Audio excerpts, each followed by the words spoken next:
Hey folks, I wanted to open a discussion with you today, something that Paul and myself down here at HTF, the Survival Store, have been talking quite a bit about, and that's using your church home as a prepper hub.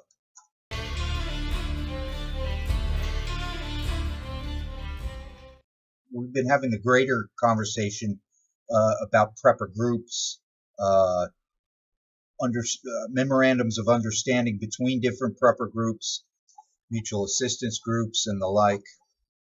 Now, in one of my past lives, I was responsible for security for a very large church. You would be familiar with the church.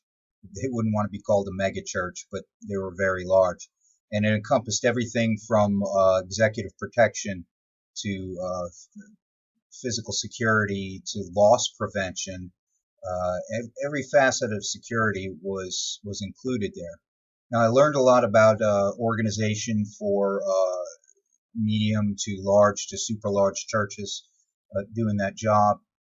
And what uh, really stuck with me was how many of the details regarding the day to day running of the church and the extended services of the church, whether it be for disaster preparedness or something, were handled by different ministries within the church itself. What we've been discussing is using the church as a prepping hub, for lack of a better term, or you could name it what you will, disaster preparedness hub. Now, many churches these days already have a security ministry or a public safety ministry, if you will, in response to church shootings, terrorism, and such, to actually keep the church members secure during services or other related church activities. But what we're discussing now is taking this a step beyond.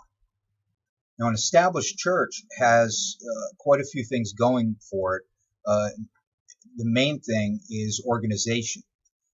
You already have uh, leadership in place in the form of the pastor himself and the different heads of the different ministries.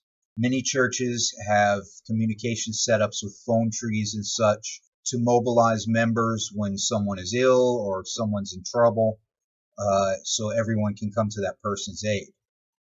Now, what if we were to take all that just a step further and spend some time organizing, having some meetings, having some discussions about how the church would respond to emergencies? So let me submit to you several ideas for consideration if you might be looking at using your church as a prepping hub or an emergency preparedness hub. And the first one I'd like to speak about is organization. I don't think this is a one-person job. I think it's more of a committee job. And there are a couple of reasons for that is you can break it down into different parts. Storekeeping, communications, food preps, water preps, first aid preps, security. All of these are, you're going to have some level of expertise in different people within your church. Also, I think that a committee in a church type organization would do a better job than just appointing the head of the emergency preparedness ministry, because everyone needs to keep themselves in check, meaning the preparedness ministry needs to stay within the parameters of the church's mission itself. And what I mean by this is you don't want to have super gung-ho Bob out there as the head of the preparedness ministry, and he's putting bars up on the windows and setting up a TSA checkpoint to get into church every Sunday. Do you see what I'm saying? Most churches have within their mission outreach and being available to people who want to come to that church. Uh, so you could definitely have some negative effects if you don't do things right. Now, an extended mission of this preparedness ministry could in fact be in support of missions and missionary groups.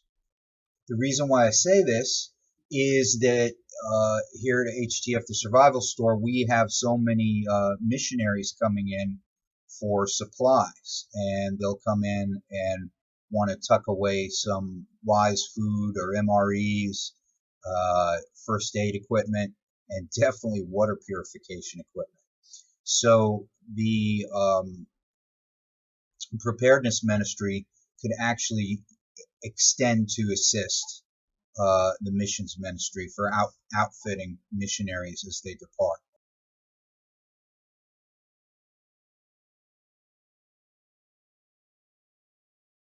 Now let's talk about just for a minute physical structure. The physical structure or the campus of the particular church may or may not be a survival retreat. Now, I know with a lot of the organized churches, such as the Catholic, Presbyterian, and Lutheran, as budget cuts and populations moving about, some of these churches have very large facilities that aren't used for much anymore. For example, they might have school buildings attached to the church campus that are no longer used, that might be just great to house people in times of crisis. On the other hand, a smaller church that basically consists of the sanctuary building itself is not going to be an adequate place to house everyone. However, it could serve as the initial rally point to meet up to go elsewhere. Elsewhere could be the location where you have your retreats every year. Elsewhere could be one church member's farm.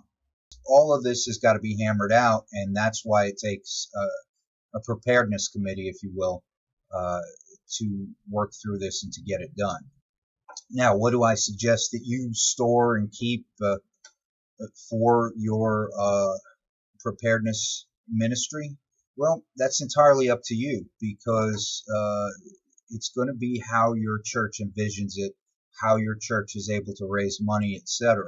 You might just want to develop some policies and procedures that you can use to gather people, to mobilize people, to move people to safer locations in times of trouble. Or you might want to go to the extent where you have a 72-hour supply for each church member or more. And that is entirely up to your capabilities and the capabilities of your church and what level you want to take it to. But I do think it's very important to set out a mission statement for this preparedness ministry to be able to set parameters, governing parameters to the what's going to be done and what's going to happen with that ministry. Because, like I said, if you had Gung-Ho Bob in charge of the whole thing, he could definitely alienate some of your church members, and that's not your original intent there, is it? So these are just some random thoughts on something that we're starting to get together and starting to look at, and I'd love to hear what you've already done or what you might be thinking about. And if there are any questions that I can answer for you, please let me know. I'm always available. My email is located up there or there somewhere on the web page. You can just click on it and send me an email. Thanks for your time. Stay safe.